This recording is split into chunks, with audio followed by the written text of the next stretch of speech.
Okay, welcome back. It's June 30th, 2026, 7:44 in the morning, Pacific time. I wanted to make a video today. I want to go over what I saw in the market. I wanted to give some feedback because I know that it's been a while since I made a video last, but I've kind of been a little preoccupied dealing with some home stuff, and I've been getting a lot of resistance in my personal life, but it's just actually inspiring me to pursue where I'm going, because I don't want to go backwards. So as I seem to progress, I get a lot of pullback, which is relevant to the market. Well, how I view the market, in order to push forward, you have to come backward, kind of like a yo-yo. So I've been receiving a lot of feedback in the back end, and it's had me a little bit preoccupied, and I stay relevant with my studies and stuff, and not just that, but practicing mindfulness and all of those good things. So today, this morning, I have here annotated the New York midnight, Asian high, Asian low, starting at open of Asian session from yesterday.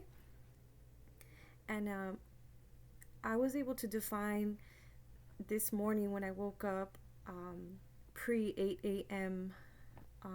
New York session time, the London narrative. And this morning I can see that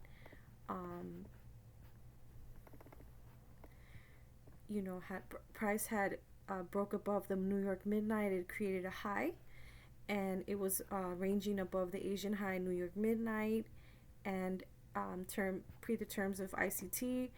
If price wants to sell, it has to sell below New York midnight.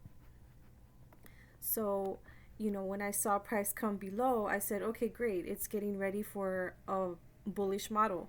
So I saw it came and tapped to the 50% of the Asian range, and I measured it, and I said, okay, well, this is a 70 to 79% zone. This is the best retracement entry if it wanted to come down and complete the discount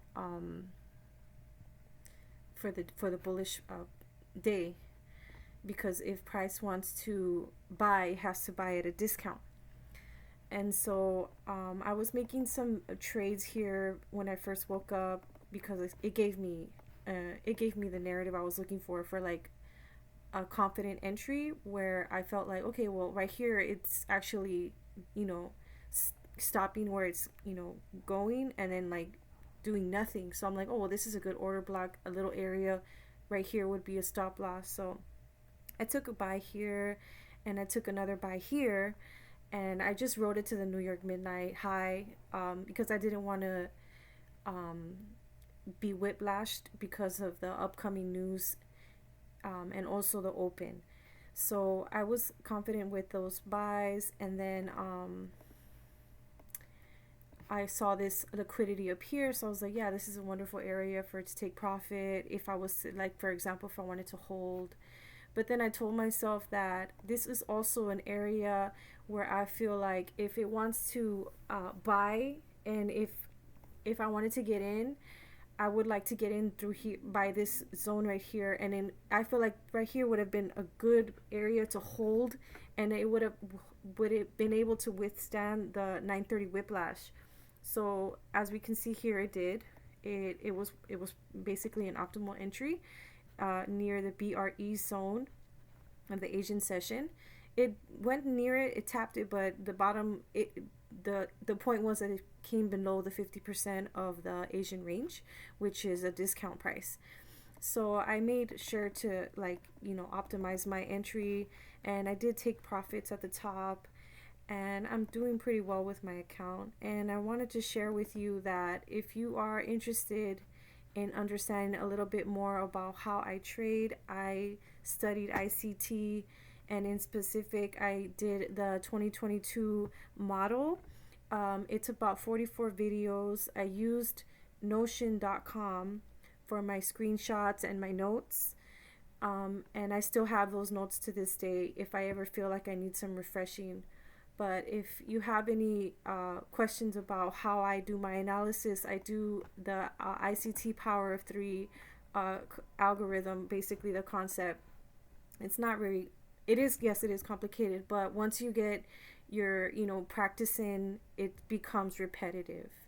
And there's something that we learned, that if the price in the market is not giving you any opportunity like to understand what's going on, then you stay out of that market.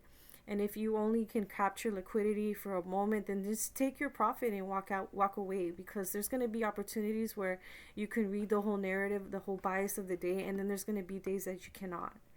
And it's those days that you can tell yourself, well, I can close my computer and I can walk away from here, is what keeps you profitable.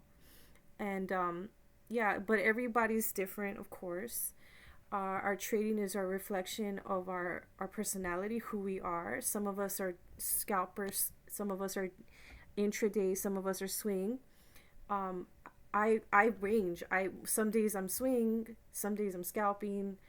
But every pair has its own um, relationship with the market. So you can't just always just use one thing that might work in another way. Just always be confident and wise, and check yourself before you open these charts. Do your rituals, whether you yoga or um, your coffee and your water and all of that good stuff. And make sure you listen to positive feedback, music that makes you feel good about yourself during the meantime that you're trading or you're optimizing your knowledge and things like that. And just take good care of yourself, and don't hesitate to hit me up.